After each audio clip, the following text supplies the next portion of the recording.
unexplainable grace in every single breath, inescapable love guiding every step.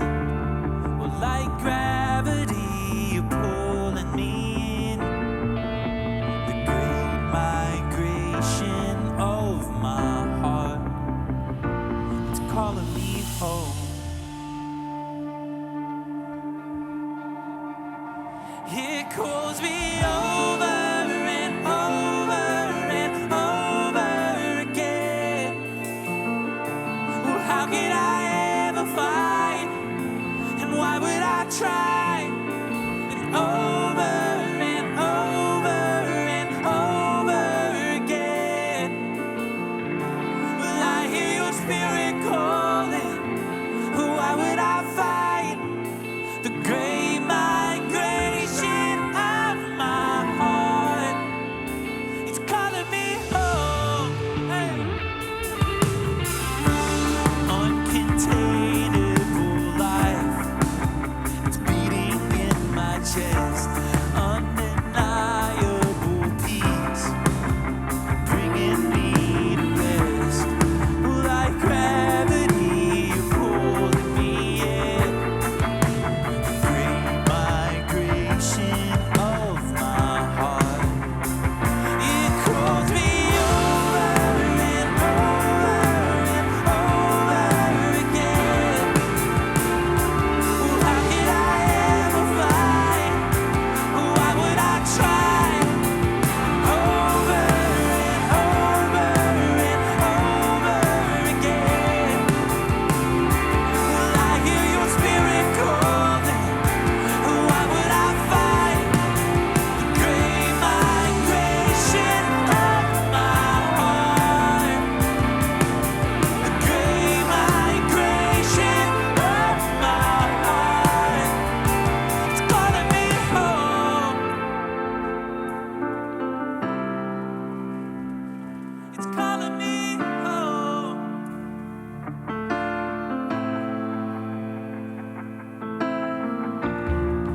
Through the valley, through the river, if you're calling, then I'm coming.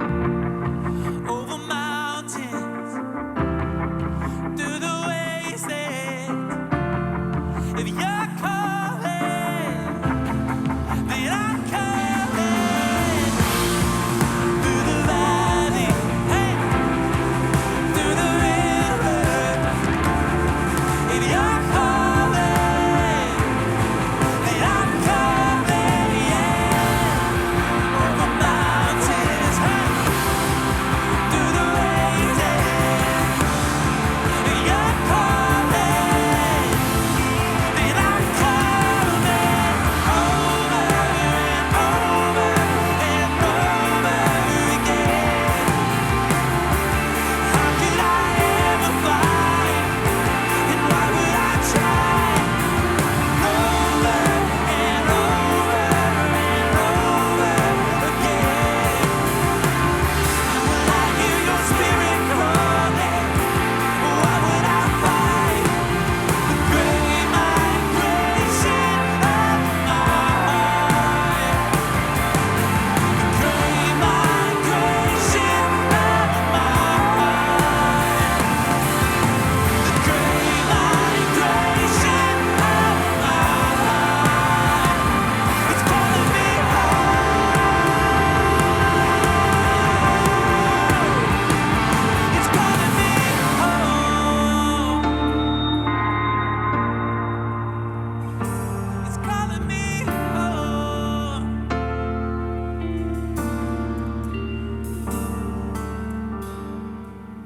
Good morning, everyone. It's good to be here with y'all. It feels a lot better in this room than it does outside this morning, so I'm glad to be in this room with y'all. We have a couple more songs. You guys ready to rock out? Let's go.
Isn't it just like heaven when you walk into the room? There's not a thing that's hidden when every eye is on you. Can't get enough of your presence.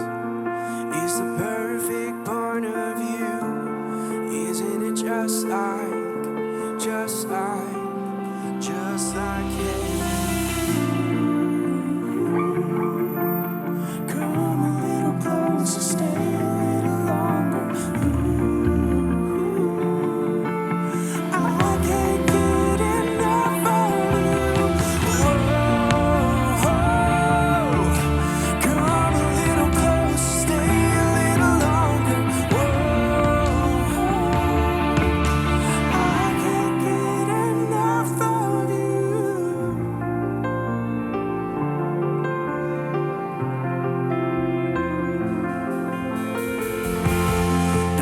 Sound like heaven when you're singing over me.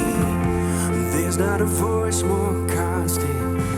Your melodies, they never cease. Here I will stand in your presence, in my true identity. Doesn't it sound like, yeah, it sounds like, just like heaven.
has been there, dance within your breath. And time runs its race within your hand. And my mind runs wild to comprehend what no mind on earth could understand. Your ways are higher, your thoughts are wilder. Love came like madness, poured out in blood-washed romance. It makes no sense, but this is grace. And I know you're with me in this place. So, cause let me hear you on this part. Here now. Here now. All I know is I know that you are here now. And still my heart, let your voice be all I hear now. Spirit breathe like the wind, come have your way. 'Cause I know you're in this place.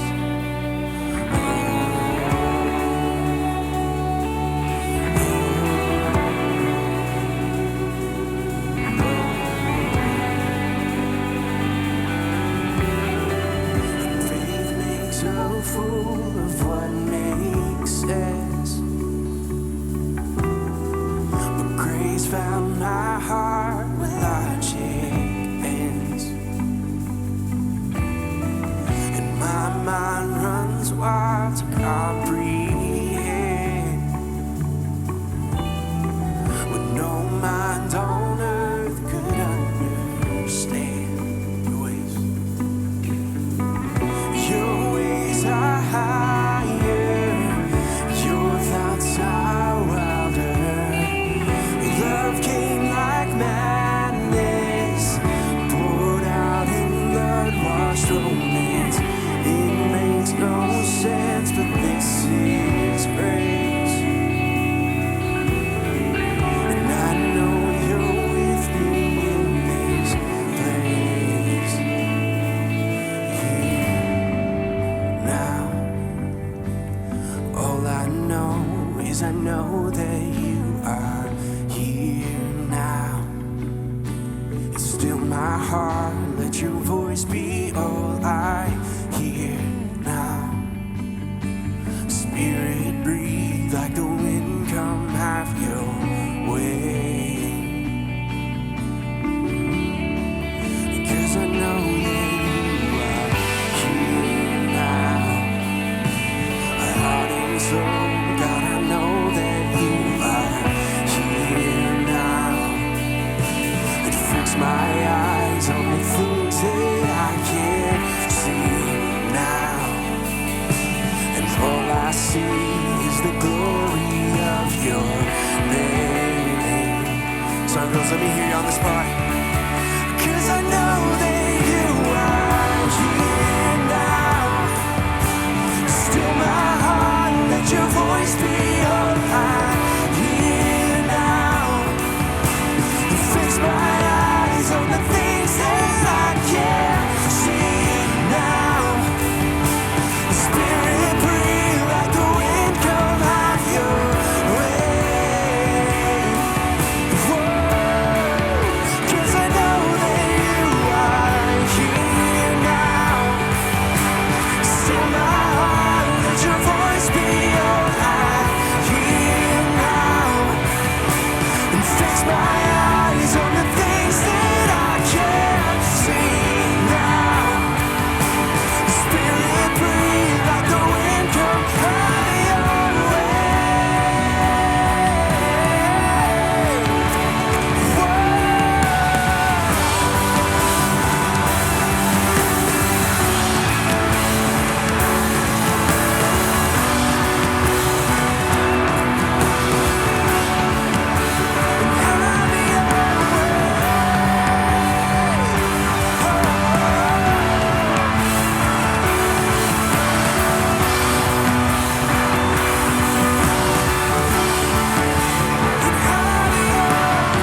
would you help me welcome Pastor Larry to the stage?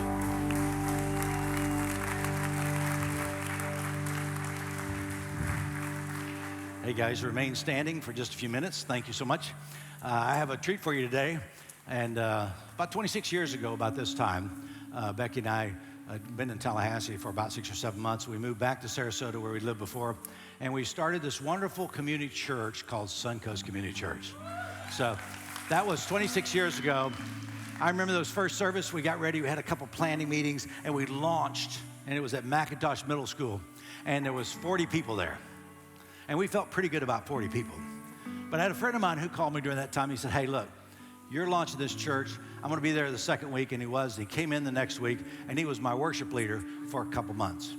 He left after that because he tours around and does a lot of stuff in California and everything. But just recently, he came back to Sarasota, and he's here today. And he's a saxophone player. And this next song is From Our Heart to Your Heart. Marissa's going to sing. She does a fantastic job. But just open your heart. You'll love it. I promise you. And I'll talk to you in a minute.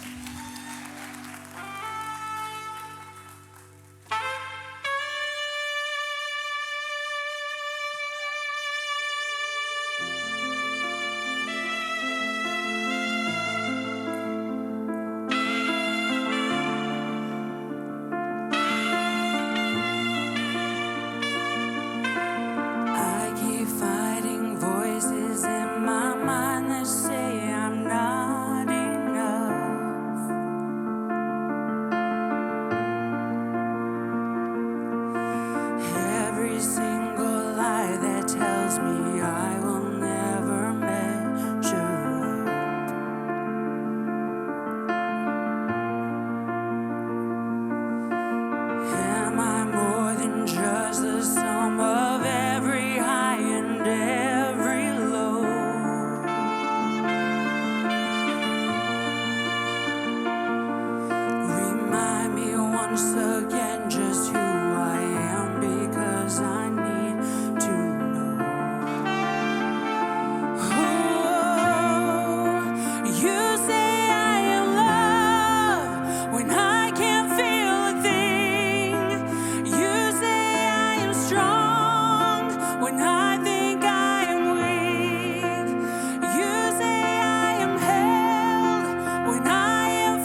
Thank you very much. Thank you, guys. You may be seated. Thank you so much. Woo. So, I jokingly said, if that doesn't light your fire, your wood's wet. So I just enjoyed it. But thank you so much. I appreciate Marissa doing that, and I appreciate Darren, who led worship here in the early days of Suncoast, and have him come back. Just a treat. Get a guy to play a saxophone like that. And the words of that song is that whoever wrote that, DNA of Suncoast. You say, I'm loved. I may not believe it, but it's absolutely true. So today it's my joy to stand before you, and thank you so much for being here, and invite you to open your heart to what it seems like there's a message for us in this area. So in this series, we've been on the Tangled, and we've been talking about how to untangle all the teachings of the Old Testament and how Jesus tried to untangle it for the New Testament, and how that since then, in that 2,000 years, it's our role as teachers to untangle these messages that get so convoluted. And somehow, some people will tell you something repeatedly and it's not true. We want you to know but there are some true things, and we want to share them with you. So we're calling this Tangled series number 7 out of 8. You've been in it a while. If you want to watch those, please tune in. You can watch them online at YouTube. Look at Suncoast Community Church. You can catch yourself up on those as well. But last week we looked at what Dr. Troy Doucet talked about, the fulfillment of the law. And that's in the teachings of Jesus. What are we supposed to do? 613 laws? No. I love it when a friend of mine said, I only have one job. Just one job. It's to love others. And what's the greatest commandment? Love God, love others. And those go right together. Today we're looking at Matthew chapter 5. Just a few verses, and I'm going to spend a while talking to you about these verses and what they mean and segueing into something else. But listen to what it says. Again, you've heard that it was said to people long ago, don't break your oath, but fulfill to the Lord the vows that you've made. But I tell you, listen, that's what you've heard, but I tell you, see the add-on? I'm going to untangle this. Don't swear an oath at all, either by heaven, for it's God's throne, or by earth, for it's his footstool, or by Jerusalem, for it is the city of the great king.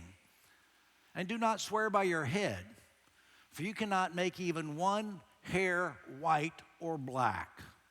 All you need to say is simply yes or no. Anything beyond this comes from the evil one or from the tempter. So what do you have for us today, Pastor? I have this. There's several things in your notes. You can fill in the blank where you want. Very practical teaching today. Simple, but I think meaningful. Here's the first thing. Ready? Promise less and deliver more. Boy, and again, it says verse 33, you've heard that it was said to the people long ago, do not break your oath, but keeps the oaths you've made. Oaths are as old as Bible times. In society, though, it's important to tell the truth. Jesus isn't trying to teach us and them the importance of heart truth today. When a person is deceptive, when a person doesn't tell the truth, when they lie, it creates chaos. It creates hurt and confusion. In Jesus' day, when a person would want to be believed, and you really want to stack up in his day, they'd say, look, I swear on the name of God. And then, but to use God's name and then break your word was a terrible offense, sometimes punishable by the Jewish leaders. So there's two types of oath. Those that you brought God into, you swore by something in God's name, or secondly, you swore on something besides God. Your head, your mother, your right arm, your right hand, whatever. These promises become more serious when you brought the name of God into the picture. So let me back up a little bit. When it comes to oaths and covenants, they're very similar. In the Hebrew, when God made a covenant with Abraham, let me tell you how it happened. This is ancient stuff. And in Genesis chapter 15, he tells a story. He says, when you get ready, cut all these sacrificial animals in half, and you put the one side of the carcass on this side, whether it's a cow or a sheep or whatever, and you line it, or goats, whatever, but there'd be meat on each side, and it's dark. And when you walk between these smoldering, these pots that are barely lit, you're walking between what looks like a butcher shop. And as you walk through, you're to declare and say, I promise before God that I'm cutting an oath, I'm making an oath, I'm making a promise. And here's why the symbolism of all that meat. If I do not fulfill, you cut a covenant. If I don't fulfill this, then may I be cut and separated just as these carcasses are separated. Pretty serious. I don't know if anybody signed a contract today on those circumstance. If you're buying a house, they say, look, here's dead animals here. If you don't make one payment, not going to be good for you. Well, can I just return the car? No. Split you in half on each side. I guarantee you people would miss less payments. I thought about that for church attendance. You know, if you don't show up, guess what? But that's kind of barbaric though, isn't it?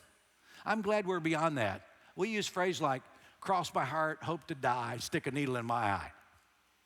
Where does that come from?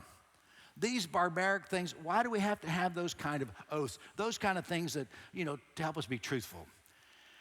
Jesus is teaching us in the Sermon on the Mount, if you really want to survive and do well, tell the truth, be honest. Remember that rather than promise much and break that promise, I've discovered it's so much better. Promise less and deliver more. What does that mean? If I were to have a fender bender today and think I'd take my car to the auto body shop, and they'd say, look, you know, we got to order a fender, we got to do this, you know, whatever. We're going to have your car, we're going to need to keep your car for 2 weeks. I go, that's a long time. But 2 weeks, we'll have it. And if it's a reputable place, you come back in 2 weeks and your car's fixed and you drive off. You know what's frustrating is when you go in 2 weeks and they go, oh, we haven't any more to the parts yet. Promising here and delivering here is not what we want to be. We want to be a people that always said, no, this is what we can do. But if we can do more, it's always better. Can you imagine? It's going to take 2 weeks to get your car fixed. And they call you a weekend. Hey, guess what? It's fixed. Wait. I got a week early. I know, we put people to work. They got everything worked out just right. We gave ourselves some margin so we'd be honest, but come and pick up your car. I'd much prefer that, wouldn't you? Than the other way around. Promise less and deliver more. Although some people don't promise anything. They just don't want to deliver at all. I love this story. My friend called to tell me a story some years ago about his 12-year-old son. He loved to play baseball, and baseball season's over for a 12-year-old. And he said, my friend said, he just spends most of his time sitting at home watching TV or playing video games. Sound like a 12-year-old? So that's what he's doing. So father asked his son, would you like to go to baseball camp? Yes, I would. He said, well, in preparation for camp, how about doing some exercises? Okay, I'm good with that. And as a pitcher, a little arm exercise is good, but how about running? That's always good. Okay, agreed to do that. He said, well, took him outside and he had a few acres. He said, how about running down to that tree and back? He said, I got to go to work, but when I come back, you can tell me how many times you did it, what your exercise was. He said, okay. So he came back a few hours later. He saw his son. He says, Zach, what's going on? He said, yeah. He said, I did the exercise. I timed myself with a stopwatch. My friend was like, feeling pretty proud. You know, he's got a stopwatch. He's taking this seriously. He said, really? He said, yep, in 1 minute and 42 seconds. He said, what does that mean, 1 minute and 42 seconds? What does that mean on a stopwatch? I don't understand. He said, well, this is what I did. I got ready to run, and I'd turn the stopwatch on, and I'd run down, and as soon as I got to the tree, I'd turn the stopwatch off. And I'd walk back, and a little while later, I'd get ready, and I'd do it again. And as I ran down there and walked back, he said, I ran a total of 1 minute and 42 seconds. And my cousin, my friend, he said, are you kidding me? Did you feel that exercise? Yeah, my legs are kind of tight, 12 years old. He said, I can't believe 1 minute and 47 seconds. He said, no, Dad, 1 minute and 42 seconds. So he called later and said, what are you doing? You're watching a movie. He said, how about doing the exercise again? You know, Dad, this is too much. Maybe every other day. That's the epitome of promising nothing and coming through with nothing. So, and that's what a 12-year-old does. But a friend of mine, another day, came to Suncoast, very excited about what we're doing in church, and they wanted to help and do this, and they made all the stuff we talked about, working full-time and all the stuff, but it didn't last long. Promised here, delivered here. Jesus is telling us in this passage that an oath is not an everyday thing. Don't make oaths. You don't need to make oaths, promise yourself to God, swearing all this stuff. But he says, oaths are not necessary, but the truth is. What he really is saying is, if we could just people to quit swearing by things and making oaths and just being honest, the whole society would be better. A word is a pledge. You remember the old expression? Some of us do. You have my word. I want to buy that truck. You have my word. It's yours. I want to do this. You have my word. I've seen people break contracts I've never, ever experienced somebody that I know in my generation that would shake me in the hand, look me in the eye, and say, yeah, my word, that break the deal. Never. Because your word is something that's a bond. Yeah, a handshake was a done deal. I didn't have to put my hand on the Bible. Bring me a Bible. Okay, here's my word. I put my hand on the Bible. I swear to God that I'm going to sell you the truck or whatever it is. Some people say, I swear on my mother's grave. I'd do that, but my mother wouldn't be too happy with me. She's probably watching this today. I mean, but you use something to invoke, I'm not good enough, so I have to go to something else. Wouldn't it be great if your heart and your life, all of a sudden you begin to say, I can tell the truth and I can keep my word. Today, our society, don't you think we need a little more integrity, more honesty, more people giving of themselves for others? So how do I begin to live a life of integrity? Recognize God in your life. I love the song we just sang. You know, when I say I'm weak, you say I'm strong. When I feel like I'm worth nothing, you say I'm loved. It's God always speaking positive affirmation into my life, regardless of what's going on. You want to live a life of integrity? Let him begin to keep speaking the good things in your life. Begin to live with him and to tell the truth. It takes a lifetime to build integrity and a moment to destroy it. So how to begin this type of life? Open our life up to God to begin the journey, which leads to number 2. Our speech is a reflection of who we are. So, well, this is what you do, but he said, I'm telling you, don't swear at all. The more unreliable we are, obviously, the more we need to rely on the credibility of others. And here's what you see, don't swear by these things. They are not necessary. Be who you are. Be the person God created you to be. Be a person of integrity. The more unreliable we are, the more we need to use other things. Don't swear by heaven or earth or Jerusalem or your head. These were common items of swearing by in Jesus' day. Language is one of the ways we communicate.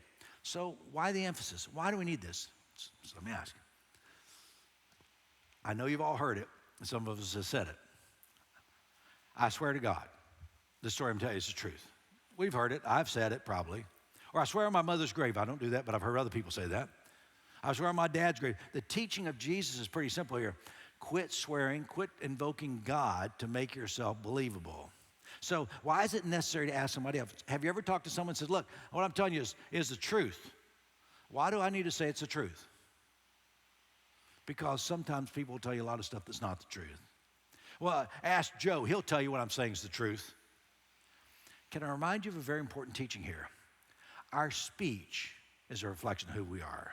When we rant and rave, when we verbally abuse someone, why do we do that? I don't know.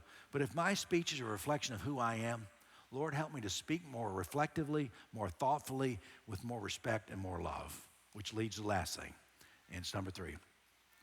Keep it honest and keep it simple. Verse 37 in this passage, simply let your yes be yes and your no be no. That's a short scripture. You can read it in 30 seconds and I can stretch it into 25 minutes. Say, Pastor, I got it right off the bat. You know, okay. Let your yes be yes and your no be no. What does it mean to us today? What has become common in our society is deception. People all around us are not telling the truth, and we're trying to filter what's true and what's not. Say, Pastor, is that true? It is. And I can tell you where it's very obvious. Watch the news. And you say, well, watch both news networks. Somebody's lying somewhere because they're saying the exact opposite things all the time. And so we're so used to trying to figure out what is the truth, what is honest. What has become common in our day is deception. When I was a boy, my mom, who's watching this, almost 98 years old, she said, you could tease and you could fib. I'd tell her something and she'd say, now look me in the eye and say that. You know, I was always afraid to look her in the eye. Still am. But she'd say, now are you telling me the truth? Or she wouldn't say the word lie. It's too strong. Are you telling me a story? So that's a nice way of saying fib. And then she also taught us this when we were little kids. Doesn't matter what the story is. But when I invoke this, do you promise? You better be telling the truth after that.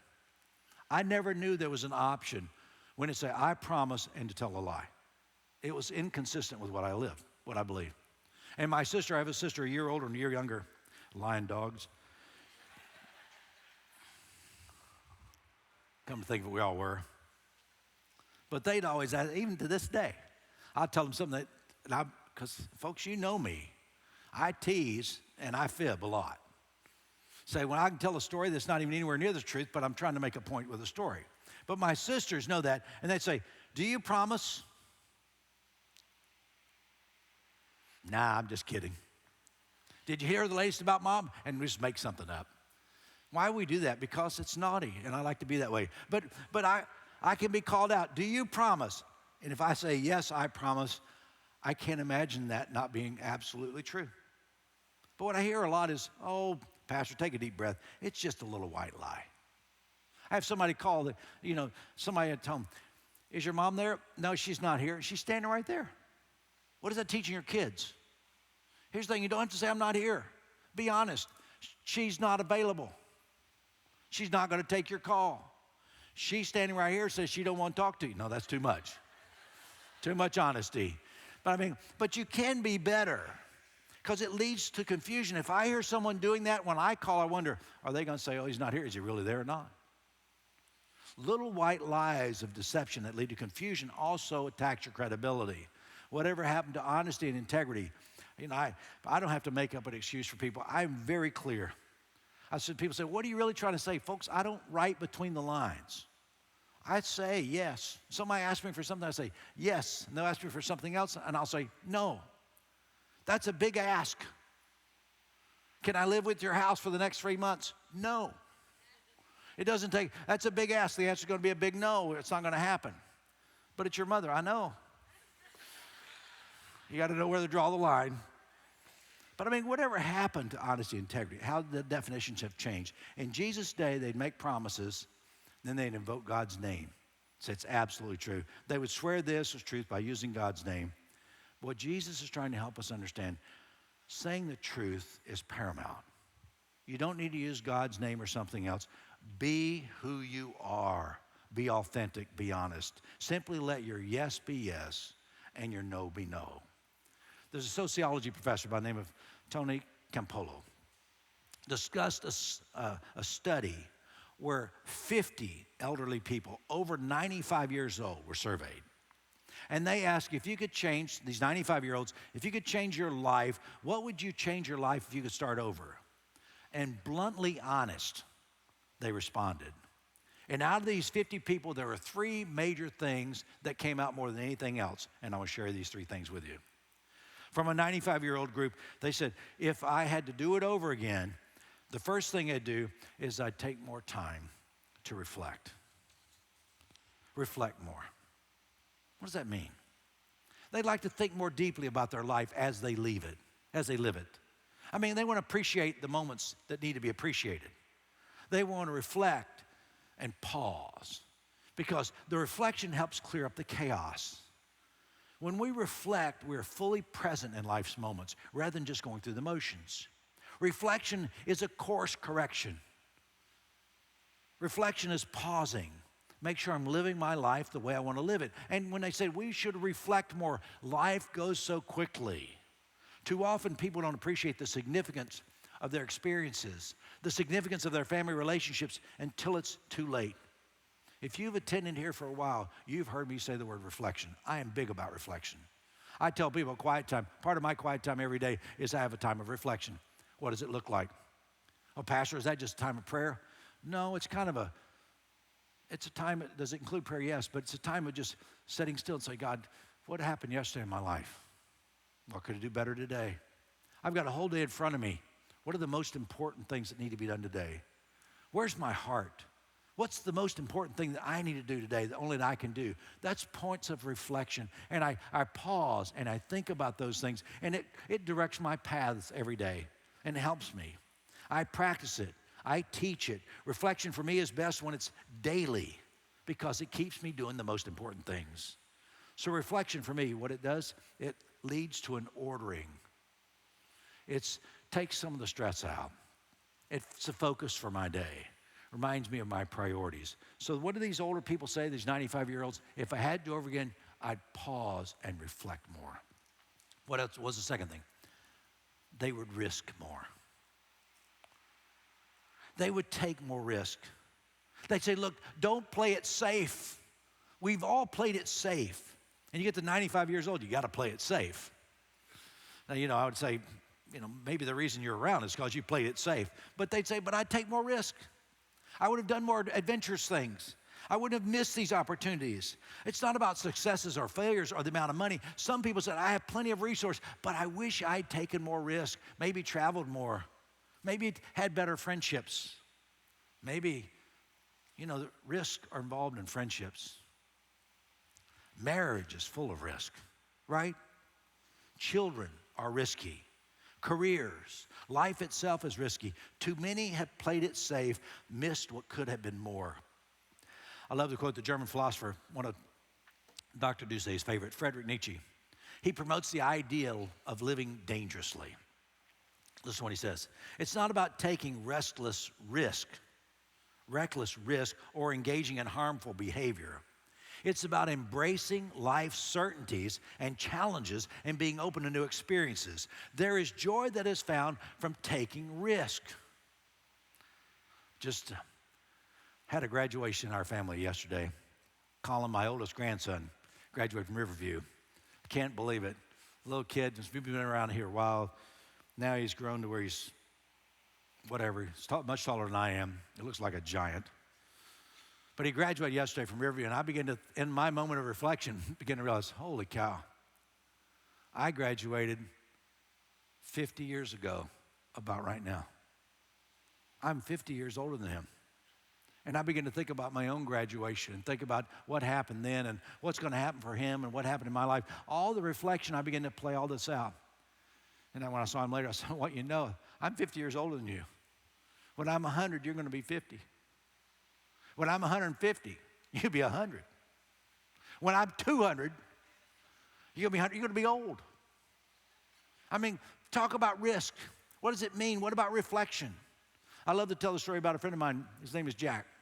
Jack retired years ago, but he sold an engineering company, and he only had 2 customers for his engineering company, General Electric and General Motors. So he built the business. He sold it for $50 million in 1981 or 2. And I began to ask him about his life. He said, Larry, let me tell you, if anybody says it's about money, it's not about money. I have more money than I could ever spend. He said, but Larry, tell people this. The best time of my life was not now that I'm a fat cat and have all the money. The best time of my life when I was back in the middle of the chaos, taking risk. Life was meaningful. It was exciting. Trying to make my company successful. That was the best time of my life. These 95-year-olds said if I could do it over again, I'd reflect more and I'd risk more. The last thing they said they'd do, if I could live my life over, I would do things that would outlive me.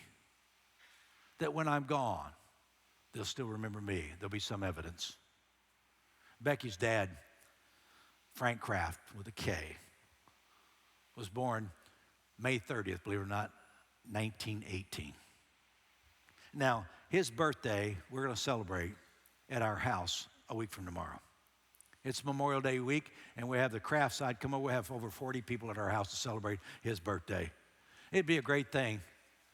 Say, 2018, if he's alive, how old would he be? 106? Guess what? He died in 2001.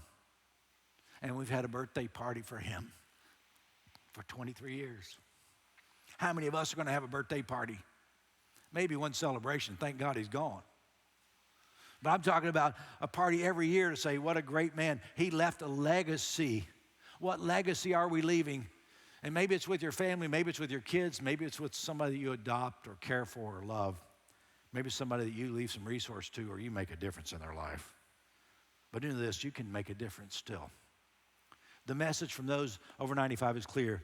Don't let life pass you by. Learn from the mistakes of those who've been through the ups and downs, and let today be a day of living, risk, and awe. Be honest. Live your life to the fullest. Love your family. Follow your dreams. Do your best to leave a world a better place. See, I think that's what Jesus taught 2,000 years ago, and we need to hear it today. Can I pray for you? Thank you, Father. May these teachings be applied to our lives, we pray. In Christ's name, amen. Would you stand, please? I'm going to tell you a story in closing. You know, there's nothing better than a true story. And this happened here about 3 or 4 weeks ago in the Grand Hall. And I want to thank all you parents who bring your children to me when they ask you questions that you don't want to answer. Fair enough? And this is one of those times. They brought their little 3-year-old, third grader to me, and they want to ask you about heaven. And she said, oh, Pastor, what is heaven? How do you explain that to a third grader? I said, well, joy. It's probably the best of everything. Heaven is when you leave here and you move to the life beyond, and heaven is wonderful, joy, peace. And we can't explain what it is, but it's the best things of life you ever experienced, except it's on the other side. She said, oh, that's good. And I went, whew. And then she said, well, I want to ask you about hell. I said, okay. She said, is hell like coming to church? Her parents went. And of course, I started laughing. And I said, in some churches, yeah. Hopefully not here. So today I want you to know, I hope it's been a hell of a sermon, but I hope it doesn't strike you that bad. God loves you today. So do I. God bless. Thanks for coming.